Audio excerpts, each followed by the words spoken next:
warahmatullahi wabarakatuh. Perkenalkan, saya Iqbal, saya dari mahasiswa KKN dari kampus TIS dari Syafa'ah. Saya dari jurusan hukum. Kali ini saya ingin membuat video menanyakan terkait masalah syarat administrasi pernikahan yang harus diperlukan sebelum ke KUA. Itu apa saja administrasi yang diperlukan dari kampung. Nah, saat ini saya sedang bersama dengan narasumbernya langsung, yaitu Ibu Hani. Jabatannya selaku Sekretaris Kampung Sidomulyo, Kecamatan Pungkur, Lampung Tengah. Dan ini ada sahabat saya, yaitu Siti Aisyah. Dia dari jurusan perekonomian.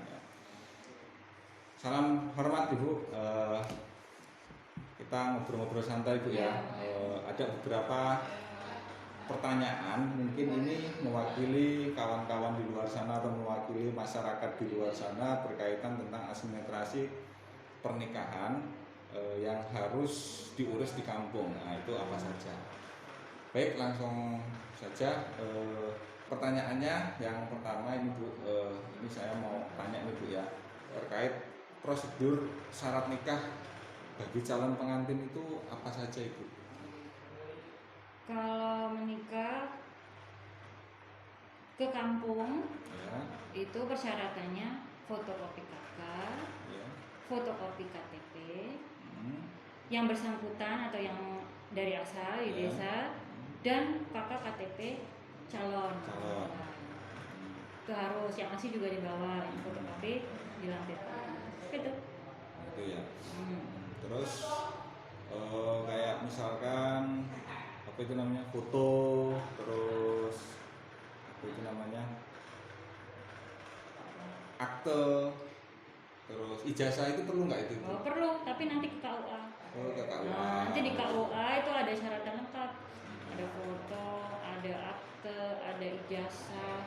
Kalau dia janda atau duda ada akte cerai. Kalau dia suaminya yang atau suami istri atau yang lama itu meninggal harus ada akte kematian. Oh, gitu ya. Terus ini Bu, lanjut ke pertanyaan kedua. Ini kan saya sering, orang kalau mau nikah itu ngurus ke kampung tuh ya. Itu ngurus, katanya ada N1, N2, N3, N4. Nah, itu apa sih Bu? N1, N2, N3, N4 itu apa itu maksudnya Ibu? Tolong dijelaskan Ibu. Kalau dulu N1, N2, N3, N4. Nah, sekarang itu cukup N1, N2, N4. Nah, itu kalau yang masing-masing yang mempelainya bujang atau gadis ya. Itu tanpa ada surat kematian atau akte cerai itu pakai N1, N2, N4. N1 itu pengantar nikah. N2 itu permohonan nikah. N4 itu surat persetujuan mempelai. Gitu. Jadi ada tanda tangan mempelai, kedua mempelai. Itu antara mempelai laki-laki dengan perempuan. Termasuk walinya nggak Bu itu? Surat izin orang tua. Surat izin orang tua itu hanya untuk mempelai di bawah 21 tahun. 21 tahun. Oh iya. Terus selanjutnya Bu, pertanyaan selanjutnya, ada nih orang mau nikah, misalkan dari kecamatan A ke kecamatan B. Nah itu saya pernah dengar katanya ada harus mempunyai surat numpang nikah. Nah, itu maksudnya surat numpang nikah itu apa Bu? Di luar kecamatan. Misal mau nikah di Kecamatan Pungkur, mau nikah di Kecamatan Kota Gajah misalkan. Itu harus minta rekomendasi dulu dari KUA untuk nikah di luar Kecamatan Pungkur. Kalau dari desa itu surat permohonan menikah di luar kecamatan. Nanti yang mengeluarkan surat rekomnya dari KUA. Kita cuma permohonan aja. Itu baik di beda kecamatan, beda kabupaten, beda provinsi tetap menggunakan surat numpang nikah, kecuali satu kecamatan itu berarti nggak pakai Bu ya. Itu berarti nggak berlaku ya untuk yang satu kecamatan. Oke, lanjut Bu untuk pertanyaan yang berikutnya, pertanyaan yang keempat. Nah, ini bagaimana jika nikah dengan gadis dengan duda, atau bujang dengan janda, atau duda dengan duda dengan janda. Nah itu gimana? Kan katanya dulu katanya kalau orang mau nikah itu harus buat surat keterangan gadis, surat keterangan jejaka dan lain sebagainya. Itu ada perbedaannya nggak Bu? Ada. Jadi gini, kalau yang mau menikah itu gadis atau bujang, itu ada surat pernyataan belum menikah, belum pernah menikah. Kalau dia janda atau duda, lihat dia janda dudanya itu cerai hidup atau cerai mati. Kalau cerai hidup, dia harus punya akte cerai dari pengadilan.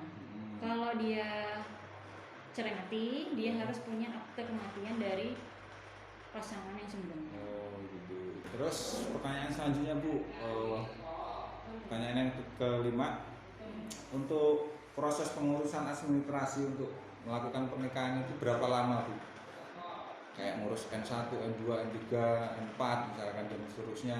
Terus intinya administrasi pernikahan yang pemenangnya dari kampung itu ngurusnya itu berapa hari atau berapa lama Bu? 1 hari. 1 hari sudah beres Bu ya. Itu yang kalau misalkan kita mau menikah, kita ngurus ke kampung, itu kita harus mendatangi siapa Bu? Pak Lurahnya, Bu sekretarisnya, atau cari kadusnya, atau siapa itu Bu? Jadi seharusnya itu yang menangani. Harusnya ke kepala dusun dulu. Kepala dusun nanti langsung ke kantor. Ke sekretaris bisa, ke kepala kampung bisa, nanti langsung ditanganin operator. Kalau langsung ke kantor, langsung ke operator bisa. Oh gitu. Jadi bisa langsung ke kampung, bisa juga langsung lewat kadusnya Bu ya. Iya, lewat kadus dulu boleh. Lewat kadus. Tahapannya seperti itu. Terus pertanyaan terakhir nih Bu, untuk biaya administrasi mengurus surat nikah itu dari kampung itu berapa Bu biaya yang dikeluarkan itu untuk melakukan itu? Jadi di Sidomulyo ini ada peraturan kampung terkait administrasi nikah. Nah itu kalau biaya administrasi nikah itu 200.000. 200.000 itu untuk satu orang Bu ya? Iya. Ya misalkan nih saya nikah sama Mbak Isa. Satu desa misal sampean Sidomulyo, Sidomulyo. 200. Oh 200 gitu Bu kan ya? Per orang gitu ya. Saya kira itu ada peraturan kampungnya. Kalau satu kampung atau satu desa itu cukup 200 saja. Kan soalnya 2. Oh soalnya 2 ya. Saya kira bisa dijadikan satu. Itu ada peraturan kampung. Udah diatur bahwa kalau dia menikah dalam satu desa, 2 orang sama-sama dalam satu desa, itu administrasinya tetap 2. Nah, itu ada peraturannya. Itu sudah ada ketetapannya. 200.000. Udah ada ketetapannya. Dimanapun tempat tetap 200.000. 200 satu kepala yang mau nikah. Siapkan Mbak Aisyah 200.000 kalau mau nikah. Baik, ini sudah cukup jelas keterangan dari Ibu tentang administrasi pernikahan dari kampung. Mungkin Mbak Aisyah ada pertanyaan yang mau ditanyakan dengan Ibu Hani? Langsung dengan yang biasa menangani administrasi kampung Gitu.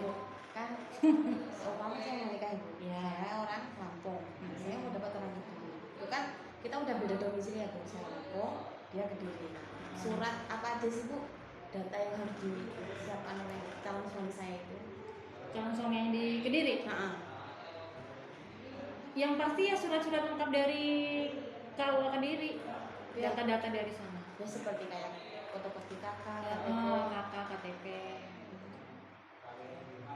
Terus kalau mau menikah, misal sampai mau nikahnya di Kediri, nanti dari kampung itu ada surat jalan. Surat jalan Bu?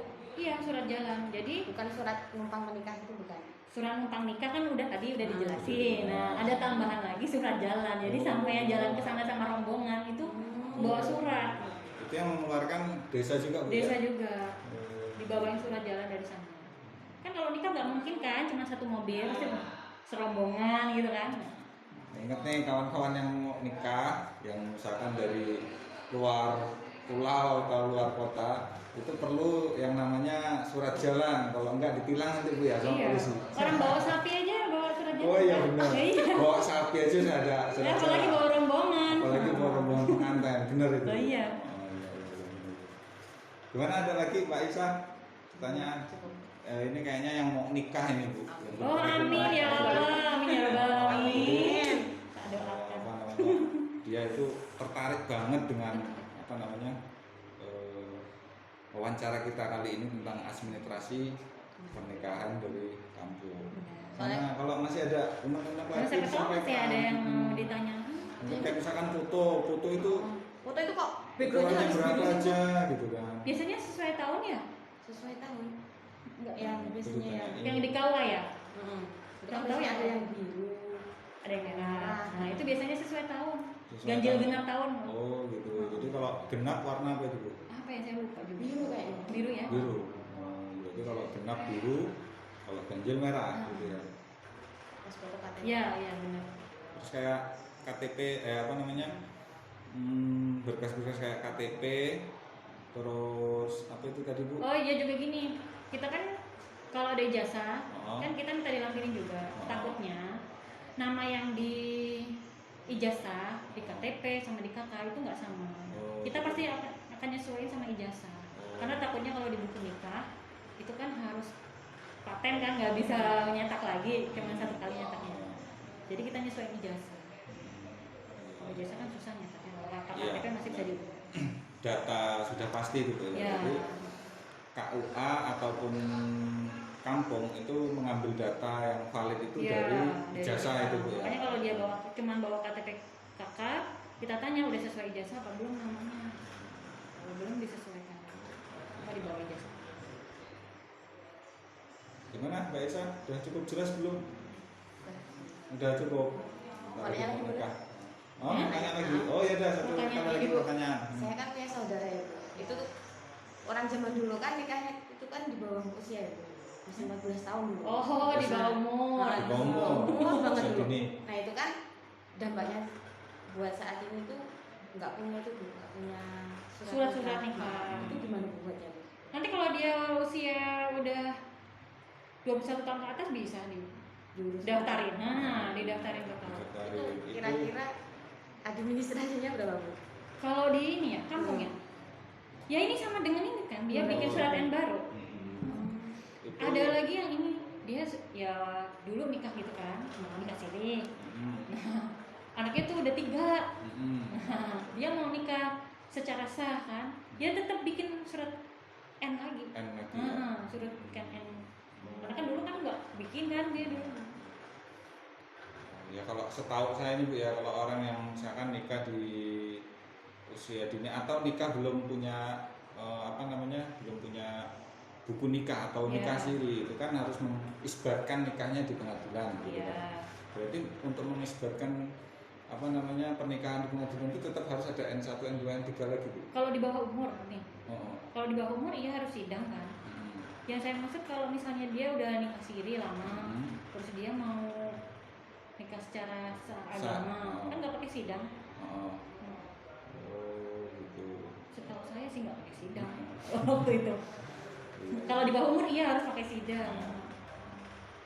Gimana? Ada lagi Mbak Isa? Cukup. Kayaknya menarik kalau pembahasannya nikah. Oke, kalau sudah cukup, ini terima kasih banyak Ibu Ani telah memberikan pencerahannya, wawasannya, ilmunya berkaitan tentang syarat administrasi untuk melakukan atau melangsungkan pernikahan. Jadi prosesnya itu tidak langsung datang ke KUA, tapi harus melalui perangkat desa atau perangkat kampung. Kita harus mengurus administrasi di kampung dulu, surat pengantar dan lain sebagainya, baru kita naik ke tingkat KUA untuk mendaftarkan diri kita sebagai calon pengantin. Jadi seperti itu prosedurnya. Oke, ini terima kasih banyak Ibu. Sekali lagi saya ucapkan terima kasih banyak. Sekian, terima kasih. Saya akhiri, wassalamualaikum warahmatullahi wabarakatuh.